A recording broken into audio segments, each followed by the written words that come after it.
Estamos apresentando Jornal da Cultura. Você sempre bem informado. Tudo bem, de volta na Cultura FM. Hoje recebendo o Dr. Felipe Potter, que já está conosco aqui nos estúdios da Rádio Cultura FM. São 11 horas e 14 minutos.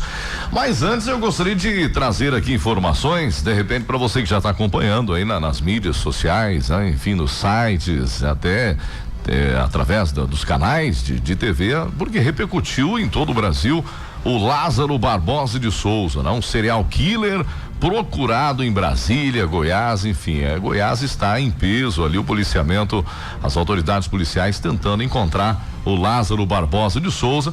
Está sendo procurado pela polícia já desde o dia 9 de junho, porque ele matou 4 pessoas no Distrito Federal. Durante a fuga, ele atirou em 3 pessoas, colocou fogo em uma casa, roubou carros.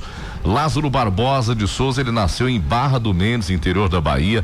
Ele tem uma extensa ficha criminal. Ele também é acusado de crimes como roubo, estupro, porte ilegal de arma. Ele responde por homicídio na Bahia, tem um mandado de prisão decorrente de uma condenação por estupro e roubo com arma de fogo em Brasília, além da suspeita de um ataque com golpes de machado na cabeça de idosos em Goiás. Ele já foi preso, ele fugiu da cadeia.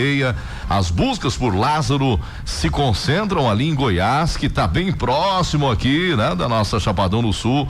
Ele é um caçador conhecido na região, com muita intimidade em áreas de mata fechada. Ele é o chamado mateiro. O assassino tem histórico de uso abusivo de álcool e drogas. As suas digitais foram encontradas na casa onde ele matou a família, no Distrito Federal. Lá na Bahia, o criminoso é considerado foragido desde o ano de 2007. Ele foi acusado de um duplo homicídio ocorrido no município de Barra do Mendes. Ele chegou a ser preso, ele fugiu 10 dias depois. Em 2018, Lázaro foi preso em Goiás, mas fugiu do presídio 4 meses depois e desde então ele está foragido. Em abril, ele invadiu uma casa, fez uma família de refém, estuprou uma mulher. Em maio, o maníaco entrou em outra chácara e fez mais uma família refém. Ele é cruel, ele é sádico, fez as vítimas ficarem nuas. As mulheres da casa foram obrigadas a servi-lo. Esses são os crimes conhecidos, mas a polícia ainda busca saber se outros crimes sem autoria cometidos na região também possam ter ligação com Lázaro.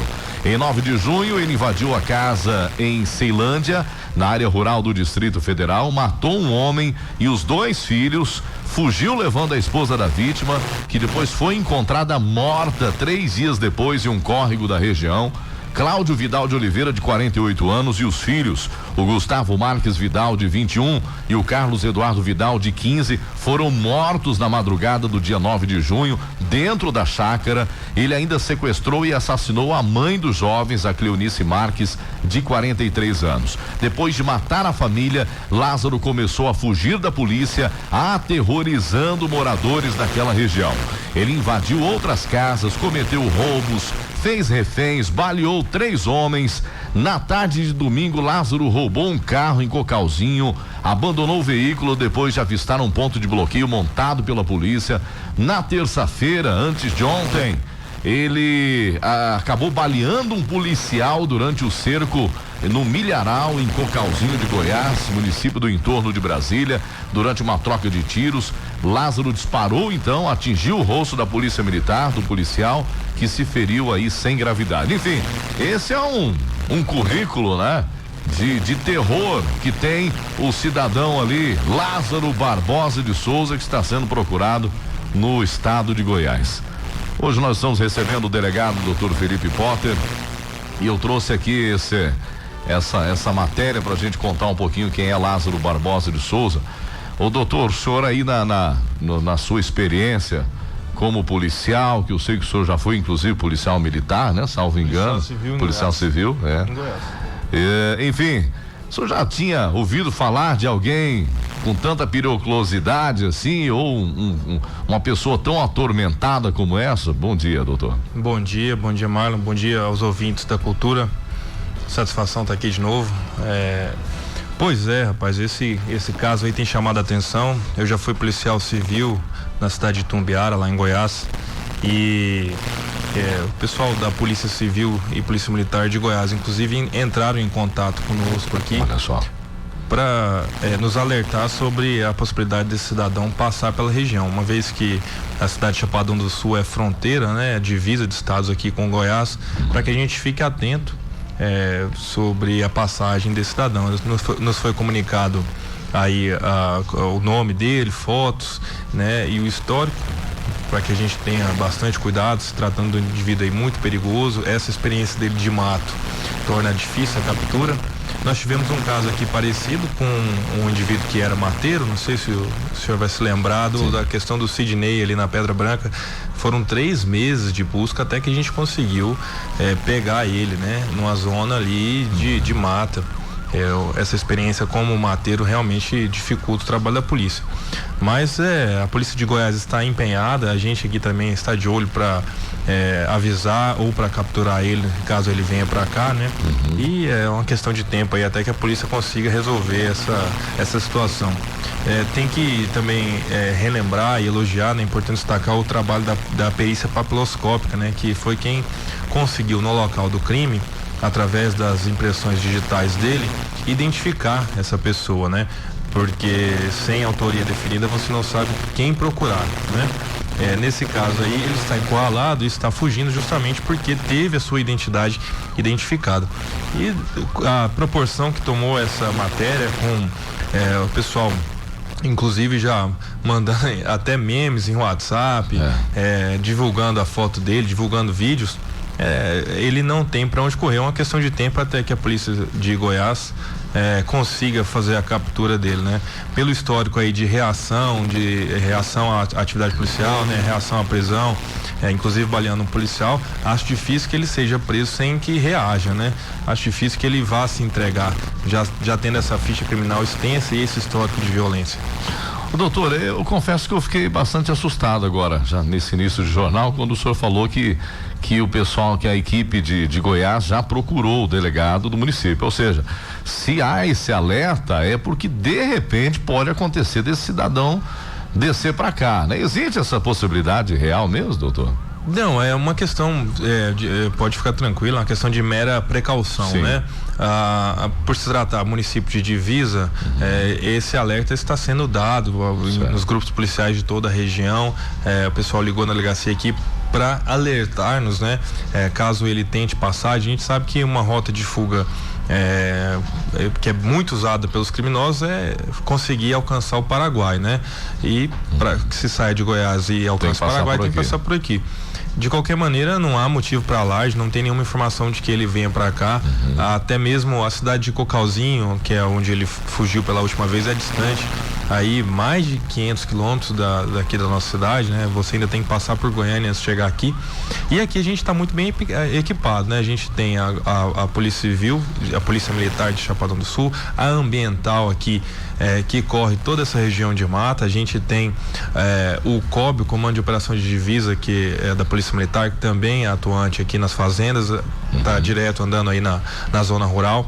Do lado de Goiás ali a gente tem a Polícia Militar, principalmente com o COD, que é o Comando de Operação de Divisas, que está ali sempre fazendo muitas operações, muitas barreiras na estrada. Quem é da região aqui que viaja a Goiás já foi parado, eu mesmo já fui parado no mínimo 3 vezes ali. Então essa atuação em volume da Polícia Militar, da Polícia Civil aqui dos 2 estados, garante a tranquilidade da população. Se esse rapaz por acaso descer para cá, não creio que seja uma boa ideia para ele, não. Bom, doutor, qual que seria a recomendação, né? Vamos manter esse assunto nesse início aqui pra gente deixar o pessoal mais tranquilo, né? Principalmente o pessoal das fazendas. Existe algum tipo de recomendação? De repente chega alguém, a gente sabe que de repente pinta um andarilho, né? Ou uma pessoa estranha na propriedade, enfim, o que fazer, né? Qual seria como proceder nesse momento, doutor?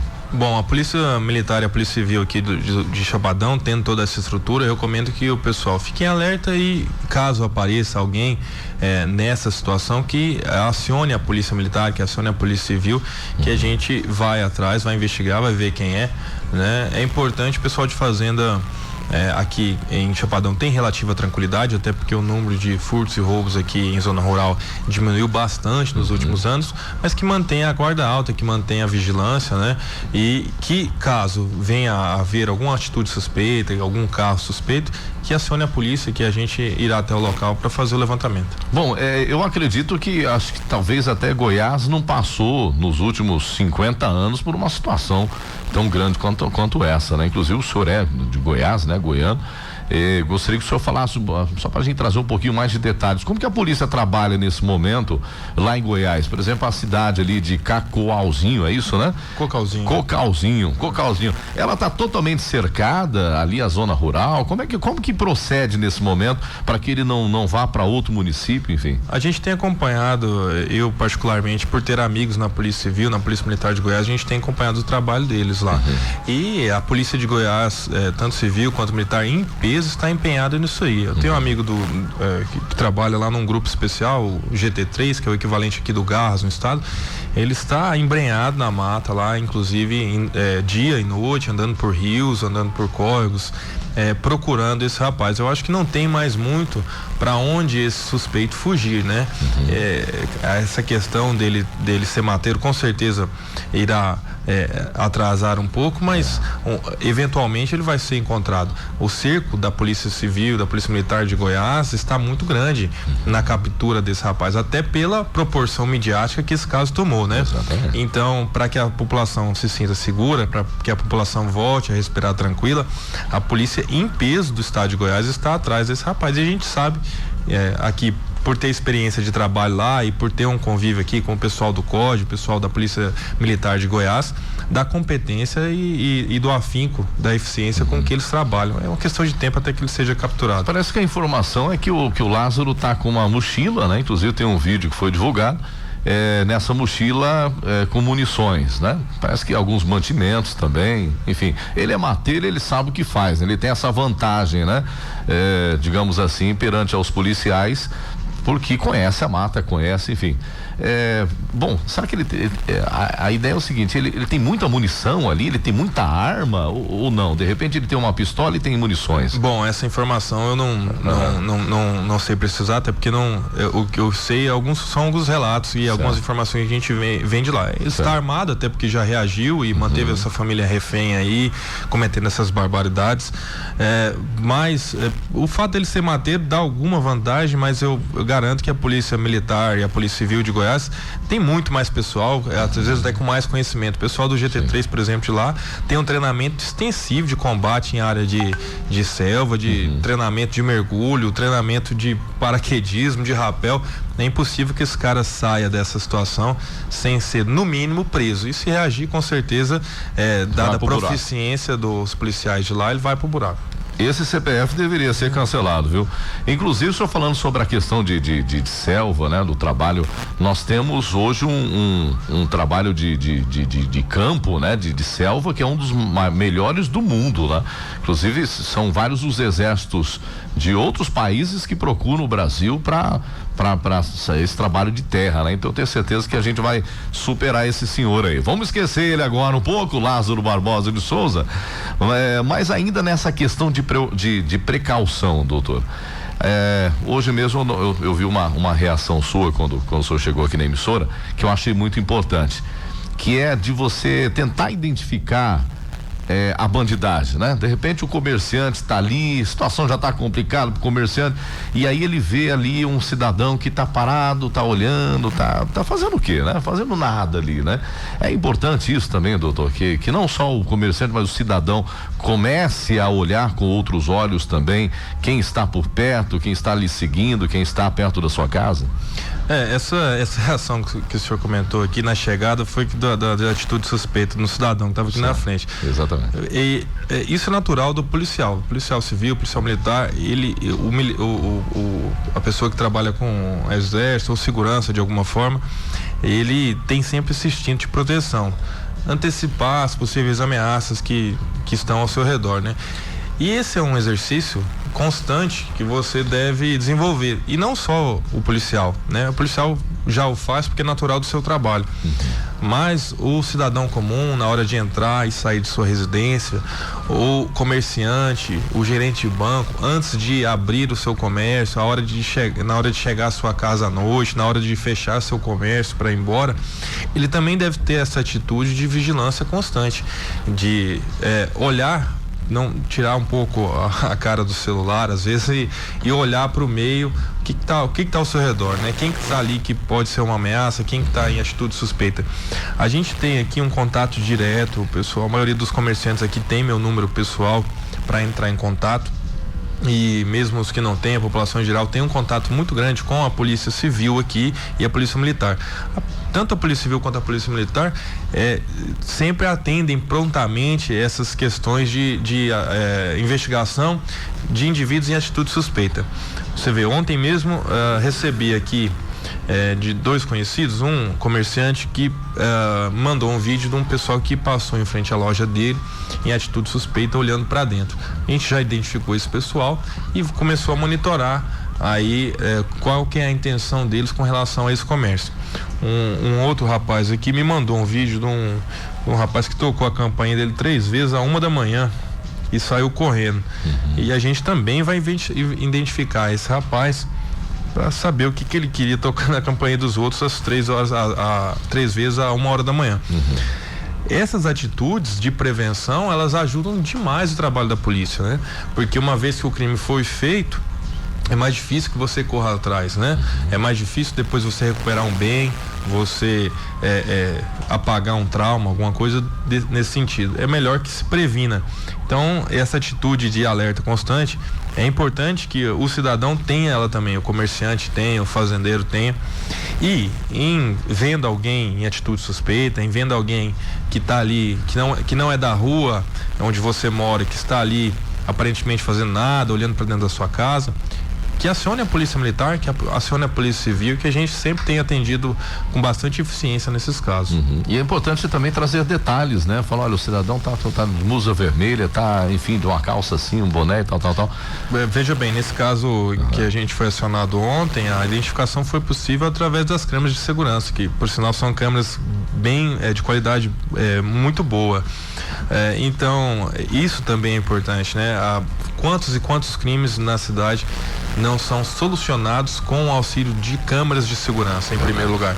E quantos crimes não são prevenidos pela presença de uma câmera de segurança, pela presença de uma cerca elétrica, de um cachorro? Essas defesas prévias que o cidadão pode estabelecer, elas ajudam demais a prevenir o crime. Por quê?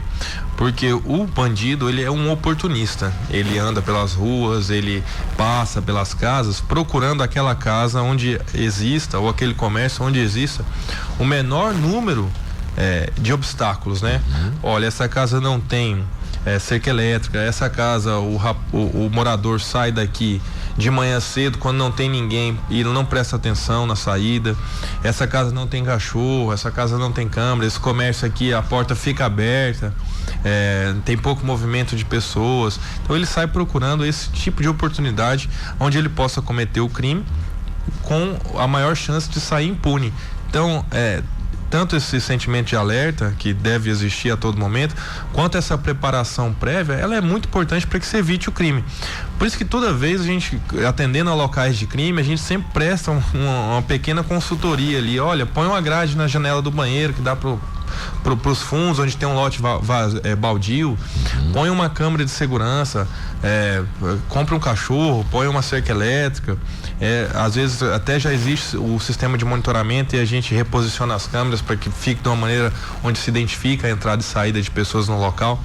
E esses são cuidados que são essenciais e que a gente tenta sempre incentivar para que os comerciantes e os cidadãos o façam, né? Para que ajude a Polícia Civil, a Polícia Militar a investigar os crimes e a preveni-los. Ou seja, quanto mais vulnerável estiver o local, mais facilidades. Mais oportunidade. Né? E normalmente o que a gente vê muito é o seguinte: as casas e comércios que sofrem com esse tipo de violência, principalmente furtos, são locais onde não existem essas preparações, né? Uma câmera de segurança, uma cerca elétrica, um cachorro. E depois de terem sido furtados, as pessoas correm atrás de colocar uma câmera, porque a maioria das vezes o prejuízo que é material sofrido, ele é maior do que o custo de um sistema desse. É verdade. Bom, doutor, vou aproveitar a sua presença hoje aqui pra gente contar uma história no mínimo curiosa, né?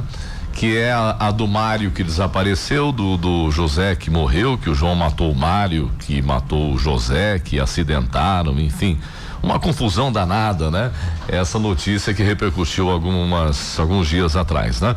Bom, vamos contar o que aconteceu. Eu gostaria que o senhor explicasse para a população essa questão que parece que começou no Paraíso das Águas, foi parar em Rochedo, enfim. Conta pra gente, doutor, que a gente tá curioso para saber agora. Então, nós fomos procurados, eu falo nós porque eu também respondo pela Polícia Civil de Paraíso das Águas, né? Eu sou delegado titular aqui de Chapadão, certo. Mas depois da saída do Dr. Gustavo, Dr. Alexandre da delegacia de Paraíso, eu assumi a titularidade de Paraíso também. Então a delegacia de Polícia Civil de Paraíso foi procurada no dia 31 do mês passado pelo irmão do desaparecido, Mário. Segundo ele, o irmão que tem residência fixa, que mora com ele, que tem trabalho de carteira assinada, que não tem o costume de sair de casa ou mesmo de desaparecer, de sumir por vários dias, teria saído no domingo da cooperativa Vila Alvorada, Nova Alvorada, que tem ali indo para Campo Grande, após a cidade de Paraíso, com direção à cidade de Paraíso das Águas, no domingo, e não teria voltado mais. Não teria voltado para casa, e segundo as informações, ele estaria numa boate lá de Paraíso das Águas, conhecida como Lanchonete Tropical. O pessoal da Polícia Civil, o investigador Neves e o escrivão Luciano da delegacia lá de Paraíso, foram até o local, né, essa boate tropical, onde eles conseguiram, através das câmeras de segurança e do depoimento do pessoal lá, identificar que ali realmente o Mário havia estado na companhia de 2 outras pessoas. Essas 2 outras pessoas foram também qualificadas e se chegou até uma fazenda onde eles trabalhariam ali na região. Eram amigos de Mário? Não, haviam conhecido o Mário naquele dia. Isso foi esclarecido mais tarde. Segundo as informações, eles teriam conhecido o Mário lá na própria cooperativa, num bar, beberam juntos, decidiram então ir para essa boate que fica na cidade de Paraíso. Chegaram lá em um veículo Gol de cor branca, começo da placa HRR, e de lá saíram. Essas informações foram todas confirmadas durante a investigação pelas câmeras de segurança. E nessa fazenda onde os dois trabalhavam, né, eu vou usar só aí o primeiro nome para evitar que a gente revele a identidade do pessoal que foi investigado. Trabalhavam José e João, né? José e João. José e João, após terem encontrado com o Mário em Paraíso das Águas, também não haviam voltado para trabalhar nessa fazenda, né? Eles prestavam um serviço de cerqueiros lá. E o que ocorre? A partir desse momento, a investigação ela se complica, porque a gente tem, a partir desse momento, não uma pessoa desaparecida, mas 3, né? E com a qualificação a gente viu que um desses indivíduos tinha algumas passagens policiais, inclusive por crimes violentos. Bom, com o passar dos dias, o Mário não retornou à sua casa e também não deu nenhum sinal de vida.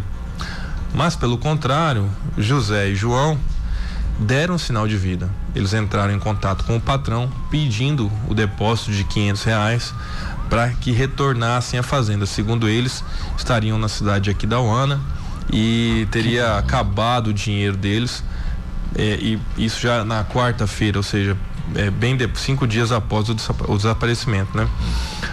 E daí,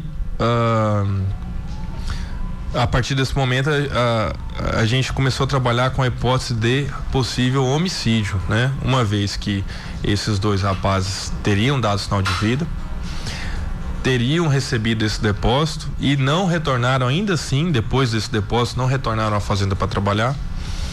Alguns dias depois pediram novamente mais R$200 em depósito, o que foi feito pelo proprietário da fazenda, ainda assim não retornaram.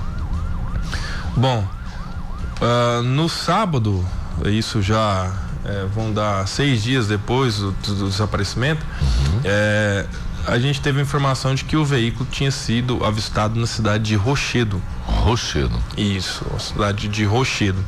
E que teria sido encontrado esse veículo, a placa bateu, as características bateram, caído em uma ponte. A gente entrou em contato com a polícia de lá e eles confirmaram essa história de que esse veículo teria sido encontrado caído em uma ponte em Rochedo. E ainda assim, esses 2 rapazes que trabalhavam na fazenda não voltaram a trabalhar. Diante dessa atitude de fuga, essa atitude característica de fuga, somada ao fato de algum histórico policial, somada ao fato desses depósitos e do pessoal não ter dito que estavam acompanhados pelo Mário, foi pedida a prisão temporária do José e do João. E a equipe de Paraíso das Águas, eu acompanhei eles, desceu para a cidade de Rochedo para que lá a gente procurasse o José e o João, para que eles fossem ouvidos, fosse realizada a prisão temporária deles, possibilitando que eles fossem ouvidos nesse inquérito e explicassem o paradeiro do Mário ou o que havia acontecido com ele. Bom, enquanto nós estávamos nos deslocando para a cidade de Rochedo, mais precisamente passando pela cidade de Campo Grande, isso já no período noturno, nós recebemos uma ligação telefônica da Delegacia de Polícia de Rochedo, a quem eu devo agradecimento, porque nos ajudou muito a equipe de lá, dizendo que nesse carro que havia sido encontrado caído dentro da ponte, agora na segunda-feira, tinha sido descoberto a presença de um corpo já em estado de putrefação. Ô, louco. Os populares que habitam ali na zona rural, esse carro foi encontrado na zona rural, uma comunidade perto de um assentamento chamado assentamento Canaã, teriam descido até o leito do rio e, ao verificarem dentro do carro, encontraram o corpo. Bom, imediatamente a gente desceu, acabou de chegar em Rochedo, na entrada da fazenda lá, esperamos o comparecimento da perícia e seguimos para o local, juntamente com os bombeiros, a equipe de bombeiros militares de Rochedo, a equipe de policiais militares de Rochedo, o delegado de Polícia Civil de Rochedo e a equipe dele, e a perícia que desceu de Campo Grande para realizar essa retirada de corpo lá. O local de difícil acesso, distante da cidade, cerca de 30 quilômetros aí por estradas de fazenda, a ponte lá cercada de mato, uma mata densa, e o carro estava no leito do rio, cerca de 6 metros abaixo da ponte. Os policiais civis militares nesse momento deixaram o corpo de bombeiros trabalhar, eles com muita proficiência, o equipamento que eles têm, fizeram a descida de rapel nessa ponte, usaram equipamentos hidráulicos para poder abrir esse veículo que se encontrava capotado lá embaixo, e depois de cortarem a porta e vasculharem o interior do veículo, realmente constataram a presença de um corpo lá dentro. Bom, esse corpo foi içado até a ponte e, já tendo as características de todos os envolvidos, a gente identificou esse corpo não como sendo do Mário desaparecido, não era o Mário, era justamente o José, uma das pessoas para quem a gente tinha um mandado de prisão. Certo. Que é um dos que tinham ligado para a propriedade rural. Isso, um dos que trabalhava na propriedade rural. Na região ali, a gente conseguiu a informação de que o João estaria lá, esteve ali na companhia do José durante os dias anteriores, e que inclusive na sexta-feira à noite, última vez que eles foram vistos juntos, eles teriam ficado bebendo em um boteco da região rural e saíram dali em alta velocidade dirigindo esse carro. O João na condução desse carro, desse veículo automotor Gol branco, e o José no banco do carona. E depois aquilo não foram vistos. No dia seguinte, apareceu no mesmo boteco, completamente sujo e machucado, a pessoa do João, sozinho, pedindo água e pedindo carona para chegar até a cidade de Rochedo, porque segundo ele o veículo onde ele estaria com o José havia quebrado e o José estaria na estrada junto com esse veículo, cuidando do veículo para que não fosse furtado, enquanto ele iria até a cidade de Rochedo buscar uma peça para consertar o veículo. Chama a atenção o fato dele estar a pé, dele estar sujo, dele estar completamente machucado e não ter feito nenhuma menção a nenhum acidente de qualquer tipo. Segundo ele, o José estaria apenas guardando o carro. Bom, seguindo a trilha desse rapaz, isso já no dia seguinte, porque a gente passou a noite inteira em investigação. No dia seguinte a gente conseguiu a batida dele, né? Conseguiu traçar por onde ele havia passado e fomos indo de propriedade em propriedade nos locais onde ele havia passado e pedido ajuda. Até que encontramos alguém que disse ter prestado auxílio e levado o João até a BR para que pegasse carona para Rochedo. Chegando lá na BR, conseguimos informação num boteco que também existe ali nas margens da rodovia, de que realmente alguém teria deixado o João lá nos dias anteriores, 2 dias atrás. Saímos então em direção a Rochedo e conseguimos por fim encontrar o João. Ele estava escondido, né? Escondido na casa de um senhor, um morador lá da região, um senhor já idoso. E efetuamos a prisão dele. Bom, efetuada a prisão dele, aí surgem 2 procedimentos. O primeiro, ele teria que responder pelo homicídio do José. E de acordo com o entendimento da autoridade policial, do delegado de polícia lá de Rochedo, ele cometeu o homicídio não culposo, não é aquele homicídio quando você não tem intenção de matar. Ele entendeu que por estar embriagado, por não ter carta de habilitação, por estar correndo e principalmente depois de acontecido o fato, por ter abandonado o companheiro caído dentro da ponte sem prestar nenhum tipo de auxílio e ainda mentido sobre o fato, o delegado de lá achou por bem indiciar ele por homicídio doloso, aquele doloso na modalidade dolo eventual, quando você assume o risco de matar. Esse assumir o risco, na verdade, é aquele tanto faz, você não liga pro resultado, né? O seu companheiro caiu no rio, você não prestou auxílio, tanto faz se ele morreu ou não. Esse é o chamado dolo eventual.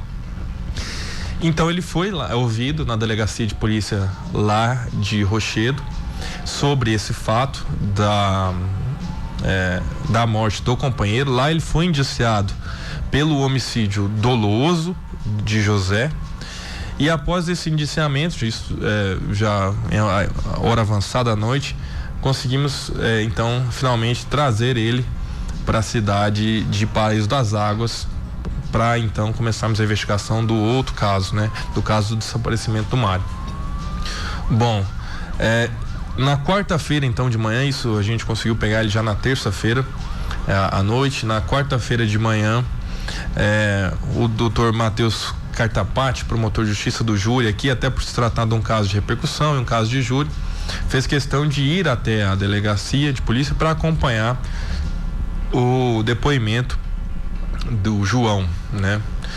E o João contou que estavam embriagados, que saíram realmente da cidade de Paraíso na companhia de Mário, ele, José e Mário, que decidiram então procurar uma zona na cidade de Camapuã e para lá se dirigiram.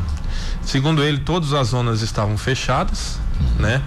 E na volta então para Paraíso das Águas, depois de terem saído de Camapuã, o José, que agora já estava morto, e o Mário, que estava desaparecido, teriam se envolvido numa briga, numa luta corporal por causa de 1 litro de pinga, e que o José teria matado a facadas o Mário e teria jogado o corpo num rio.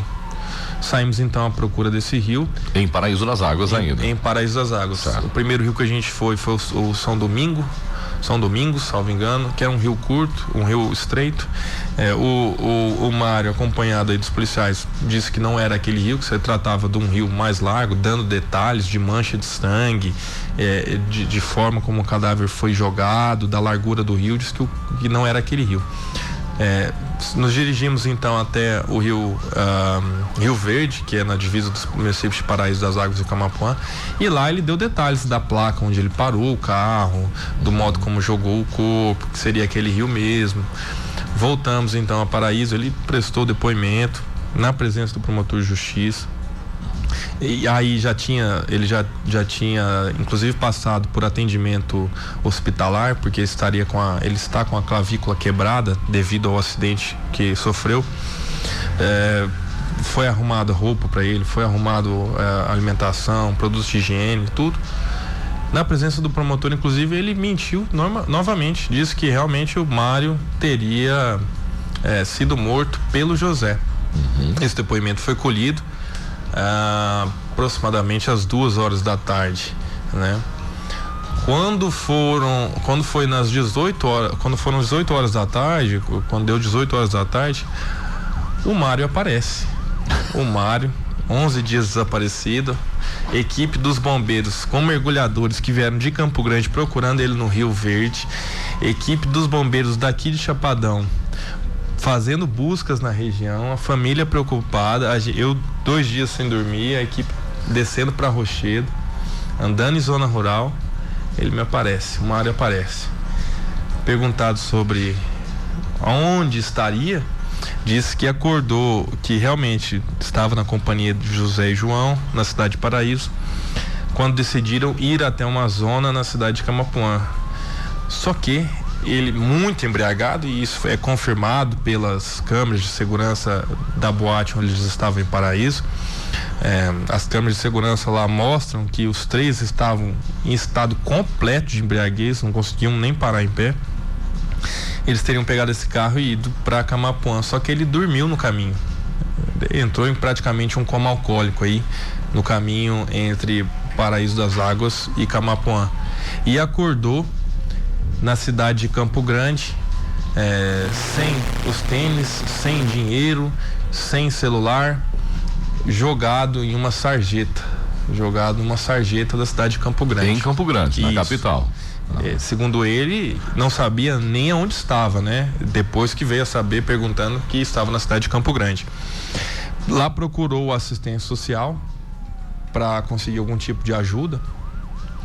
E devido a alguma burocracia na assistência social de lá, para que se conseguisse a passagem dele para Paraíso, ele demorou 10 dias para que conseguisse voltar para Paraíso das Águas. Mas durante esse tempo ele estava onde? Ele ficou na rua? Assistência social. Na assistência social. Segundo ele, assistindo televisão, sem nenhum esforço para avisar a família, de contratar a polícia, que se conseguisse até nesse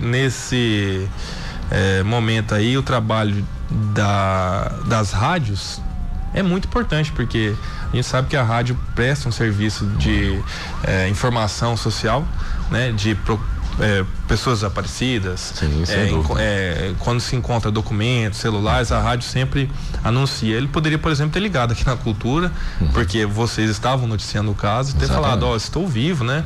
Hoje em dia, por mais que ele não soubesse de cor o telefone dos parentes, o telefone de qualquer rádio, qualquer instituição, da delegacia de polícia, ele sempre está na internet à disposição de qualquer um. Mas ele, só pra gente entender, durante esse período de 10 dias que ele esteve 11 dias que ele esteve ali na assistência social em Campo Grande, ele não procurou ninguém, nem familiares, ele não ligou para ninguém, nem para a polícia. E a assistência social, será que não teria também que ligar para a polícia do Paraíso das Águas? Então, o pessoal da assistência social lá, eu até entendo essa questão de não ter avisado, porque a assistência social, ela lida com pessoas em situação de rua o tempo inteiro. Certo. O tempo inteiro.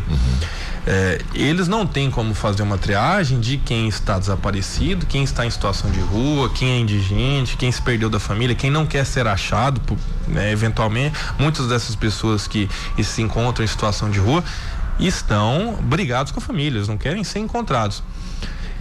E o Mário não deu nenhuma pista, né, de que precisava avisar a família, de que nada, ele simplesmente ficou assistindo televisão, segundo ele informa, esses 11 dias, até que se conseguisse uma passagem para que ele voltasse para Paraíso. O pessoal lá da cooperativa disse que estava no bar da cooperativa bebendo e comentando a morte do Mário, se iriam achar o corpo ou não no rio, quando o Mário desceu do ônibus. Imagina a situação. Bom, então tendo a notícia... A gente pede até desculpa, né, doutor, mas é que é engraçado, né? É uma história que... trágico, mas sabe aquelas histórias de pescador, aquele pescador velho que conta aquelas mentiras e tal? Parece uma história de pescador, né? Mas é uma realidade, né, doutor? É uma realidade. Então o pessoal tava comentando, e aí, o Mário disse que já tinha ficado até bom, né? Quando a gente morre fica bom, né? Já estavam falando bem dele, aquela coisa toda, e aí ele desceu do ônibus. Desceu do ônibus. Não deve ter sobrado ninguém no boteco, né? O pessoal deve ter até corrido, mas enfim, chamaram a polícia, o pessoal se deslocou até lá para verificar se realmente a informação de que o Mário estava vivo era verídica. Estava. Ele foi, então, acompanhou os policiais até a delegacia de polícia de Paraíso das Águas. Na delegacia de polícia ele prestou esclarecimentos, essa história que eu estou te contando sobre a permanência dele na assistência social lá em Campo Grande, e imediatamente a autoridade judiciária, que o doutor Silvio Prado, da primeira vara, que nos atendeu prontamente concedendo o mandado de prisão temporária, foi avisado do aparecimento. E como o João estava preso até então numa temporária pelo possível homicídio do Mário, estando agora o Mário vivo, ele foi imediatamente posto em liberdade, prestou um depoimento complementar para esclarecer por que havia mentido sobre os fatos, dizendo ele estava muito apavorado com a situação, principalmente da morte do companheiro dele, que teria ficado dias sem dormir, machucado, tentando fugir da polícia, que estaria confuso porque no dia ele estava muito embriagado, não sabia relatar detalhes, e como o Mário estava desaparecido, provavelmente ele também poderia estar morto, ele achou melhor jogar nas costas do José antes que sobrasse para ele, segundo ele. Ele falou assim: bom, eu fui a última pessoa a ser vista com esse rapaz. Mas essa história que ele contou surgiu da cabeça dele, então? Da cabeça dele. Assistiu muito filme o menino e falou: vou contar uma história. O problema, e isso até a gente comentou, é que ele conseguiu enganar de uma maneira convincente 2 investigadores de polícia muito experientes, o delegado, o promotor, dada a riqueza de detalhes com que ele descreveu a morte, com que ele descreveu toda a história, com que ele descreveu a jogada do corpo, a mancha do sangue que teria ficado no estepe do carro, enfim, ele deu uma riqueza de detalhes tão grande que levou a gente a acreditar que aquela história se tratava realmente de uma verdade. Bom, enfim, graças a Deus o prejuízo não foi tão grande. O Mário foi encontrado com vida, voltou com vida, ele foi imediatamente posto em liberdade, não mais responde pelo crime de homicídio do Mário, uma vez que ele está vivo, mas ainda assim vai responder pelo crime de homicídio doloso do José, que foi quem ele matou enquanto dirigia embriagado, correndo, não prestou socorro. E a elucidação desse desaparecimento do Mário ajudou a polícia de Rochedo, por fim, a elucidar também a questão do corpo encontrado dentro do carro. De quem realmente era. Exato, né? Que era do José. Ô doutor, mas assim, agora o Mário ele não vai ter que também responder, porque ele mobilizou toda uma estrutura, né? O promotor se dirigiu lá, o senhor esteve por lá, parece que tinha equipe de mergulho, né? De outra cidade que esteve por ali. Ele responde também por esse falso testemunho, enfim, não sei. Ele não, em momento algum ele não mentiu, né? O Mário não mentiu. O Mário simplesmente sumiu, né? Acordou em Campo Grande. Não digo o Mário, desculpa, o João. O João. Então, rapaz, complicado. Agora a gente vai terminar esse inquérito policial, ele vai ser concluído agora. do desaparecimento, provavelmente arquivado, e daí vai caber ao promotor de justiça analisar se existe alguma possibilidade. Tem que se considerar também que ele estava na condição aí de investigado, né? E na condição de investigado não existe falso testemunho. Correto? Certo. A pessoa, quando está sendo investigada de um crime, no Brasil não existe o crime de perjúrio, igual existe, por exemplo, nos Estados Unidos. A pessoa que está na condição de investigado, ela pode permanecer em silêncio e não responde pelo falso testemunho. Então fica complicado da gente acabar indiciando ele por algum crime. Que história, hein, gente? Que história. Você que está nos acompanhando na Rádio Cultura FM, o delegado Dr. Felipe Potter está conosco hoje aqui no jornal para contar essa história que repercutiu bastante também, que é a história do Mário, do José e do João. Eu tenho uma pergunta para o senhor agora, doutor. Esses nomes são reais? Ou são nomes fictícios? Não vou poder informar isso aí. Tá certo. 11:59, mas o fato é verdadeiro, né? Doutor, nós temos alguns questionamentos, o pessoal participa muito com a gente, nós falamos naquela questão dos muros, das câmeras, e aí nosso amigo Jadir mandou: boa tarde, se o ladrão pular o muro e meu cachorro machucar o bandido, o que acontece comigo? Nada. Até é importante ressaltar isso. Na questão do cachorro, da cerca elétrica, do caco de vidro no muro, esses são considerados ofendicos, né? O nome técnico é uma legítima defesa pré-ordenada, que se chama. Desde que você tenha uma cerca avisando, cerca elétrica, cão bravo, o que acontecer dali pra frente é responsabilidade de quem pulou lá dentro. Recomendo que você chame a polícia, né?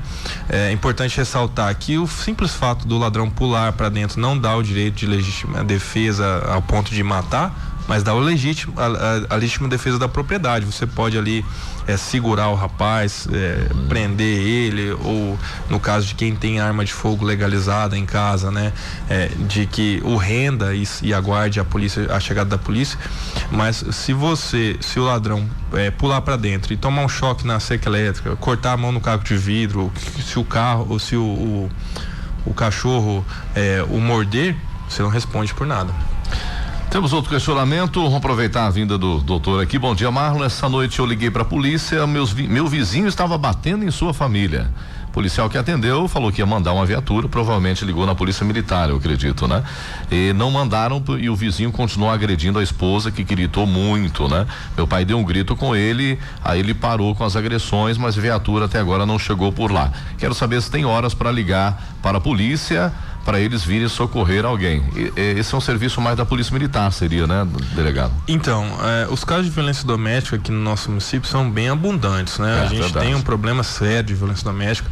A gente trabalha com os demais órgãos, o Conselho Tutelar, no caso das crianças, a gente trabalha com a assistência social, com o CRAS. Existe uma rede de proteção, até a própria promotoria aqui tem um programa de reabilitação desses agressores para evitar. Nesse caso, bom, eu não sei responder porque não foi a Polícia Civil, mas já antecipo que provavelmente a Polícia Militar aqui, por conta do efetivo, deveria estar atendendo outra ocorrência, né? Ontem foi cumprido mandado de prisão, eles levaram um pessoal que foi pego com drogas até a delegacia, então esse trabalho demanda tempo. Provavelmente foi isso. A gente, na maioria do tempo, tem apenas uma viatura disponível, né?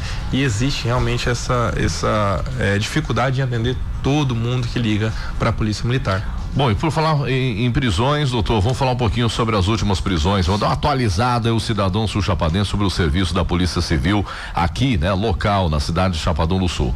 Como é que tá a bandidagem? Tá todo mundo preso, todo mundo guardadinho? Como que tá? Na medida do possível, sim. Na medida que a lei permite que permaneçam presos, estão presos aqueles que a lei permite, né? Que a lei assim possibilita que fiquem presos. A gente desenvolveu algumas ações interessantes aí nos últimos dias. A gente sempre tem intensificado o combate ao tráfico de drogas. Tivemos aí nos últimos dias nos últimos meses aí algumas prisões relevantes, né, como prisão de traficantes de droga na região, apreensão de dinheiro, apreensão de balança. Vocês podem até acompanhar, o ouvinte que está ligado na cultura aqui poderia acompanhar também o desenvolvimento das ações policiais pelo Instagram da Polícia Civil de Chapadão do Sul. A gente posta todas as ações desenvolvidas, todas as prisões, todas essas notícias são transmitidas em tempo real para a população, até para prestar esclarecimentos através do Instagram DP Chapsul _Polícia Civil, DP Chapsul _Polícia Civil. E nesse Instagram a gente tem postado sempre sobre as cadeias que a gente consegue dar, as investigações que são desenvolvidas. Chama atenção aí nos últimos dias, além dessas prisões por tráfico de drogas, uma investigação de abigeato que começou em Chapadão do Sul, envolveu os policiais da Delegacia de Polícia de Paraíso das Águas e resultou na prisão de 3 suspeitos por furto de gado, receptação de baterias na cidade de Inocência. A gente também teve lá em operação que durou vários dias até que conseguiu prender uma pessoa pela receptação de baterias que foram furtadas da empresa Rumo, a empresa ferroviária daqui, investigado por abigeato, receptação de gado, e 2 pessoas também pelo furto e receptação dessas baterias e outros equipamentos, pessoas que inclusive eram funcionários da empresa da parte de elétrica e foram presos lá em Inocência pelo furto e receptação dessas baterias. Também chama atenção uma ação desenvolvida em conjunto com a Polícia Civil de Água Clara. Nós fomos procurados aqui em Paraíso das Águas e Chapadão do Sul por um empreiteiro que foi expulso da terra onde estava trabalhando em nome do proprietário por pessoas armadas. Isso ali a 30 quilômetros da cooperativa onde o Mário sumiu, e ele procurou a delegacia de polícia. Aqui nós fizemos contato com a Polícia Civil de Água Clara. Eles mandaram uma equipe lá formada por 2 policiais militares e um policial civil. Esses policiais encontraram aqui na cidade de Paraíso das Águas com uma equipe que foi mandada aqui de Chapadão do Sul, contendo 2 policiais civis também, e se dirigiram até essa propriedade rural na cidade de Água Clara, mas bem próxima aqui ao nosso município. E lá foram presas 8 pessoas em flagrante que estavam ali no local pelos crimes de esbulho possessório, associação criminosa, ameaça e porte de arma de fogo. Nessa oportunidade foram apreendidas 5 armas de fogo, dentre elas uma pistola 9mm, um revólver calibre 38, uma carabina Winchester 22, uma espingarda calibre 28, um revólver calibre 32, enfim, e muita munição. Doutor, mas eram sem terra ou o que eram? Conflitos na zona rural, né? Parece que um das pessoas aí tinha propriedade da terra registrado em cartório, e o outro apresentou um título de posse. Enfim, sem entrar no mérito da propriedade legítima, existe um esbulho possessório, porque a pessoa que estava lá, né, tinha propriedade da terra, e existe também a questão do porte ilegal de arma de fogo. Quando procurado, inclusive, isso foi a orientação que eu passei para o advogado da parte. Falei, olha, com relação à disputa sobre a terra, isso é um caso mais complexo. Você deve resolver ele em sede judiciária, entrar com uma ação para discutir a propriedade ou para comprovar a propriedade dessa terra. Mas em se tendo a notícia de que pessoas armadas estão no local ameaçando outras pessoas, aí podemos agir. Nos dirigimos até o local, constatamos a veracidade desse fato e essas pessoas foram presas, encaminhadas à delegacia de Água Clara para se tratar de município de lá.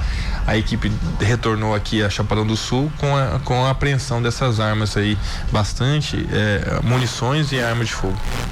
Muito bem, doutor, a gente está com o tempo aqui já correndo, já chegando quase ao final do nosso jornal. Quero agradecer por o senhor ter nos atendido, já convidar para daqui uns dias a gente estar novamente batendo esse papo. É importante que a população tenha esse contato, né, direto aí com o delegado de Polícia Civil do nosso município. Agradecer. Se eu tiver mais alguma coisa para destacar, fica à vontade, doutor.